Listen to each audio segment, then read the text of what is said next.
ഒടുവിൽ ഇസ്രായേലിന് മുന്നിൽ മുട്ടുമടക്കുകയാണ് സിറിയ. ഇസ്രായേലുമായി തങ്ങൾക്ക് ഒരു പ്രശ്നവുമില്ലെന്നും ഇസ്രായേലിൻ്റെ അതിർത്തികളിൽ ഏതെങ്കിലും തരത്തിലുള്ള പ്രകോപനങ്ങൾ സൃഷ്ടിക്കാൻ സിറിയ ആഗ്രഹിക്കുന്നില്ലെന്നും സിറിയയിലെ വിമത ഭരണകൂടത്തിൻ്റെ തലവൻ തന്നെ വ്യക്തമാക്കിയിരിക്കുന്നു. ഇക്കാര്യം ആവർത്തിച്ച് പറഞ്ഞിരിക്കുന്നു HTSൻ്റെ നേതാവ് ജോലാനി. അതായത് ഇനി ഇസ്രായേലിന് മുന്നിൽ മുട്ടുമടക്കുകയല്ലാതെ സിറിയയ്ക്ക് മറ്റു പോംവഴികളില്ല എന്നുള്ളത് വ്യക്തമായിരിക്കുന്നു. സിറിയയുടെ പ്രീതി പിടിച്ചുപറ്റി സിറിയയ്ക്കൊപ്പം നിന്നാൽ ഇറാൻ്റെയും റഷ്യയുടെയും ആക്രമണങ്ങളിൽ നിന്ന് രക്ഷപ്പെടാമെന്നുള്ള തന്ത്രപരമായ നീക്കമാണ് ഇപ്പോൾ സിറിയ നടത്തുന്നത്. നേരത്തെ സിറിയയിലെ ആഭ്യന്തര അട്ടിമറിക്ക് പിന്നാലെ അസദ് ഭരണകൂടത്തിൻ്റെ ബാഷർ അൽ അസദ് ഭരണകൂടം നിലംപതിച്ചതിന് പിന്നാലെ സിറിയയിലേക്ക് ആരംഭിച്ച സൈനിക നടപടികൾ ഇപ്പോഴും ഇസ്രായേൽ തുടരുകയാണ്. കഴിഞ്ഞ മണിക്കൂറുകളിലും സിറിയയ്ക്കുള്ളിലെ പ്രദേശങ്ങളിൽ ഒറ്റപ്പെട്ട ആക്രമണങ്ങൾ ഇസ്രായേൽ നടത്തി. സിറിയയിലെ റഷ്യയുടെയും ഇറാൻ്റെയും സാന്നിധ്യങ്ങളെ തകർക്കുക എന്നതായിരുന്നു ഇസ്രായേലിൻ്റെ ആക്രമണങ്ങളുടെ ലക്ഷ്യം. കാരണം സിറിയയെ എല്ലാ കാലത്തും ഇസ്ലാമിക ഭീകരവാദത്തിൻ്റെ വളക്കൂറുള്ള മണ്ണായി പരീക്ഷിക്കുകയായിരുന്നു ഇറാൻ. ആ ഇറാനൊപ്പം ചേർന്നുകൊണ്ട് സിറിയയിൽ തങ്ങളുടെ അധീശത്വം ഉറപ്പിക്കാനും സിറിയയെ തങ്ങളുടെ വ്യോമ പ്രതിരോധ ബാറ്ററിയുടെയൊക്കെ കേന്ദ്രമാക്കി മാറ്റാനും റഷ്യയും ശ്രമിച്ചിരുന്നു. അങ്ങനെ ചുറ്റുമുള്ള രാജ്യങ്ങളെ ആക്രമിക്കാനുള്ള ഒരിടമാക്കി റഷ്യയും ഇസ്ലാമിക ഭീകരവാദത്തിൻ്റെ ആയുധപ്പുരയാക്കി ഇറാനും സിറിയയെ കാലങ്ങളോളം ഉപയോഗിച്ചു. ഇതിനൊക്കെ ചൂട്ടുപിടിച്ചത് സിറിയയിലെ അസദ് ഭരണകൂടമായിരുന്നു. കാരണം സിറിയയിലെ അസദ് ഭരണകൂടത്തിന് ആവശ്യത്തിനുള്ള പണം നൽകി ഇറാൻ്റെ എണ്ണപ്പണം ഒഴുക്കി നടത്തിയ കളിയാണ് കാലങ്ങളോളം സിറിയയിൽ കണ്ടത്. ഇസ്ലാമിക ഭീകരവാദികൾക്ക് ആവശ്യമായ മയക്കുമരുന്നുകൾ പോലും സിറിയയിൽ അസദ് ഭരണകൂടത്തിൻ്റെ നേതൃത്വത്തിൽ ഉണ്ടാക്കി. അതിന് വമ്പൻ ഫാക്ടറികൾ നിർമ്മിച്ചു. ആ ഫാക്ടറികൾ ഉണ്ടാക്കിയെടുക്കുന്ന മയക്കുമരുന്ന് ടാബ്ലറ്റുകൾ ലോകത്തുള്ള ഇസ്ലാമിക ഭീകരവാദികൾക്ക് വിതരണം ചെയ്തു. അങ്ങനെ അബോധാവസ്ഥയിൽ സാധാരണക്കാരെ മനുഷ്യരെ കൊന്നു തള്ളുന്ന ക്രൂരതയ്ക്ക് സിറിയയിലെ ഭരണകൂടവും ഇറാനുമൊക്കെ കാലങ്ങളായി നേതൃത്വം കൊടുത്തു എന്നുള്ളതാണ് യാഥാർത്ഥ്യം. ഇത് കൃത്യമായി തിരിച്ചറിഞ്ഞുകൊണ്ടാണ് സിറിയയിലെ അസദ് ഭരണകൂടത്തെ നിലംപരിശാക്കാൻ ഇസ്രായേലും മൊസാദുമൊക്കെ തീരുമാനിച്ചത്. അമേരിക്കയുടെ CIA പിന്തുണയും ഇതിലുണ്ട് എന്നുള്ളത് വ്യക്തമാണ്.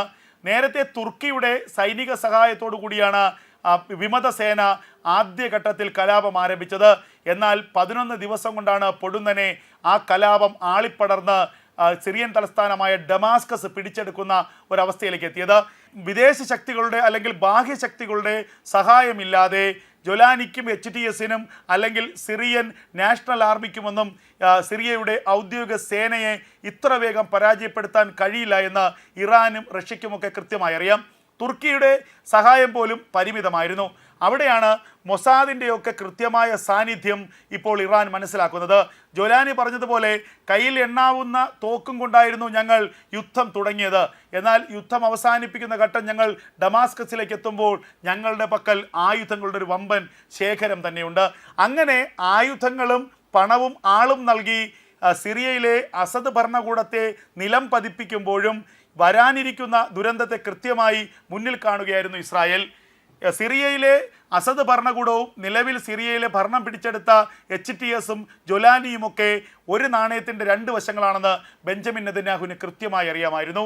ഈ 2 പേരും അതിർത്തികളിൽ തങ്ങൾക്ക് എപ്പോഴും പ്രശ്നങ്ങളും ഭയവും സൃഷ്ടിക്കുന്നവരായിരിക്കുമെന്ന് നെതന്യാഹു കൃത്യമായി കരുതി.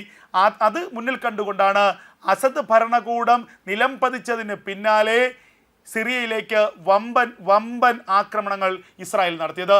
അതിലൂടെ ലക്ഷ്യമിട്ടത് സിറിയയുടെ ആയുധ സംഭരണ കേന്ദ്രങ്ങളെല്ലാം തകർക്കുക. സിറിയൻ സൈന്യത്തിൻ്റെ പക്കലുള്ള എണ്ണിയാലൊടുങ്ങാത്ത ആയുധങ്ങൾ പരിപൂർണമായും നശിപ്പിക്കുക.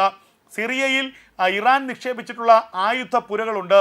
ഇറാൻ്റെ വൻതോതിലുള്ള ആയുധങ്ങൾ സിറിയയിലെ പടുകൂറ്റൻ പർവ്വതങ്ങൾക്ക് സമീപം കുഴിച്ചിട്ടിട്ടുണ്ട്. അവിടെ ഇറാന് വലിയ ബങ്കറുകളുണ്ട്, വലിയ ടണലുകളുണ്ട്. ഈ ടണലുകളിലൊക്കെ തന്നെ സ്ഫോടക വസ്തുക്കളും ആയുധങ്ങളും നിറച്ചിരിക്കുകയാണ്. ഈ ആയുധശാലകൾ ഓരോന്നായി കണ്ടെത്തി, ഈ സ്ഫോടക വസ്തുശാലകൾ ഓരോന്നായി കണ്ടെത്തി കൃത്യമായി അവയെ തകർത്ത് തരിപ്പണമാക്കി ഇസ്രായേലി സേന. അതിന് സമാനമായ ആക്രമണം റഷ്യയുടെ അധീനതയിലുള്ള ഭൂപ്രദേശങ്ങളിലേക്കുമുണ്ടായി. റഷ്യയുടെ വ്യോമ പ്രതിരോധ സംവിധാനങ്ങളെ കടപുഴക്കി.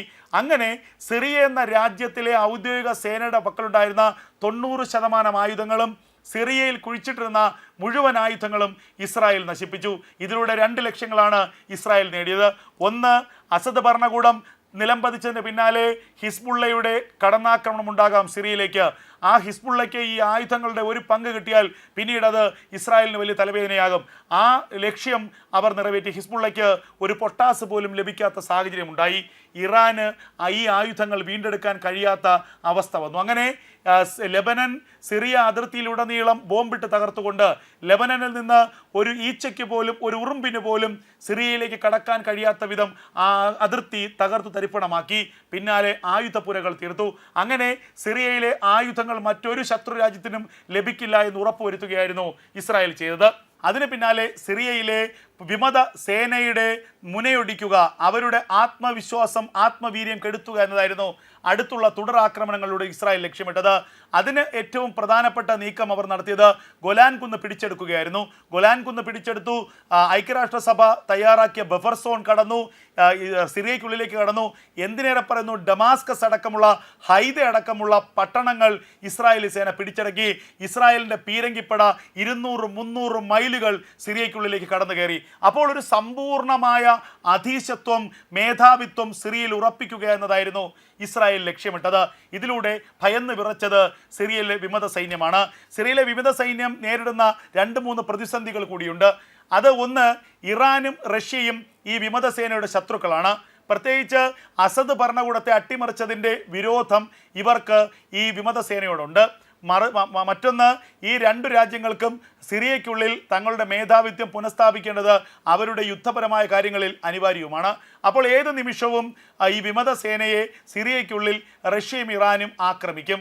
അതുമാത്രവുമല്ല, തുർക്കിയുടെ മാത്രം പിന്തുണ കൊണ്ട് റഷ്യയുടെയോ ഇറാൻ്റെയോ ആക്രമണത്തിനെ പ്രതിരോധിക്കാൻ കഴിയില്ല എന്ന തിരിച്ചറിവും വിമത സേനയ്ക്കുണ്ട്. അപ്പോൾ ഏറ്റവും തന്ത്രപരമായൊരു നീക്കം, ശത്രു രാജ്യമായ അല്ലെങ്കിൽ ശത്രുവായി തങ്ങളെ കാണുന്ന ഇസ്രായേലിനെ മിത്രമാക്കുക, ഇസ്രായേലിനോട് അടുത്തു നിൽക്കുക, ഇസ്രായേലിനൊപ്പം ചേരുക.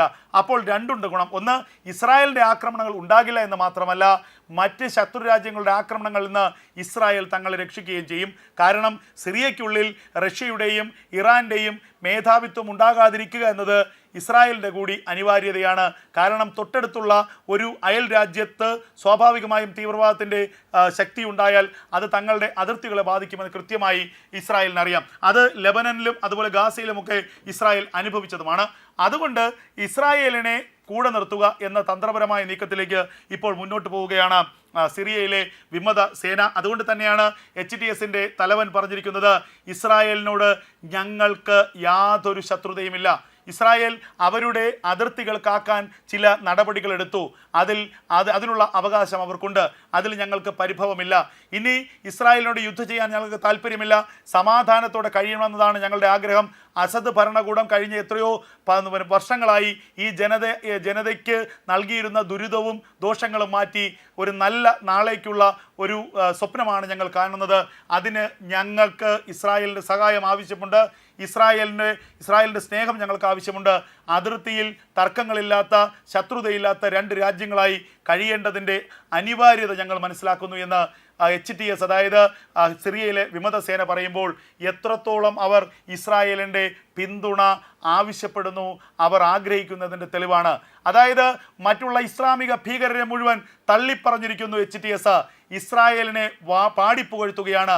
ഇസ്രായേലിൻ്റെ സൗഹൃദം ഞങ്ങൾ ആഗ്രഹിക്കുന്നു, ഇസ്രായേലിനോട് ഞങ്ങൾക്ക് ശത്രുതയില്ല, ഞങ്ങളെ ആക്രമിക്കരുതേ എന്ന് HTS പറയുകയാണ്. ഞെട്ടിത്തരിച്ചിരിക്കുകയാണ് ഇറാനും റഷ്യയും ഒക്കെ. എന്തൊരു മാറ്റമാണ് ഈ HTSനുണ്ടായിരിക്കുന്നത്, സിറിയയിലെ വിമത സേനയ്ക്കുണ്ടായിരിക്കുന്നത്. പെട്ടെന്നാണ് സിറിയയിലെ വിമത സേന ഇസ്ലാമികവാദമൊക്കെ ഉപേക്ഷിച്ചുകൊണ്ട് ഇസ്രായേലിന് ഒപ്പം നിൽക്കാൻ, ഇസ്രായേലിൻ്റെ കാൽക്കൽ വീണ് കേഴാനുള്ള തീരുമാനമെടുത്തിരിക്കുന്നത്.